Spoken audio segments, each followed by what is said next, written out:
TG Steel Tech കഴിഞ്ഞ 13 വർഷമായിട്ട് steel doors and frames manufacture ചെയ്യുന്ന കമ്പനിയാണ്. ടാറ്റയുടെ GI ഷീറ്റ് യൂസ് ചെയ്താണ് ഇവർ എല്ലാ പ്രൊഡക്റ്റും മാനുഫാക്ചർ ചെയ്യുന്നത്. 30 വർഷം വരെ വാറന്റി ഇവർ പ്രൊവൈഡ് ചെയ്യുന്നുണ്ട്. All Kerala and Tamil Nadu delivery available ആണ്. കസ്റ്റമേഴ്സിന് റിക്വയർമെന്റ് അനുസരിച്ച് കസ്റ്റമൈസ്ഡ് ഡിസൈനും സൈസിലും കളറിലും അവൈലബിൾ ആണ്. കൂടുതൽ ഡീറ്റെയിൽസിന് ഈ നമ്പറിൽ കോൺടാക്ട് ചെയ്യുക അല്ലെങ്കിൽ ഡയറക്റ്റ് ഷോറൂം വിസിറ്റ് ചെയ്യുക. ലൊക്കേഷൻ മണ്ണാർക്കാടിൽ, പാലക്കാട് കോഴിക്കോട് ഹൈവേയിൽ ചിറക്കൽപ്പടിയാണ് ഷോറൂം.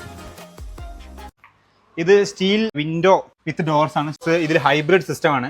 ടാറ്റ GI സ്റ്റീൽ 16 ഗേജിന്റെ ഡോർ ഫ്രെയിമും അതിന്റെ കൂടെ വുഡിന്റെ ഡോർ പാനലും വിൻഡോ പാനലും യൂസ് ചെയ്തിട്ടുള്ള ഒരു മെത്തേഡാണ് നമ്മൾ യൂസ് ചെയ്യുന്നത്. ഇതിന് നമ്മൾ പറയുന്നത് ഹൈബ്രിഡ് സ്റ്റീൽ വിൻഡോ ഡോർസ് ആണ്.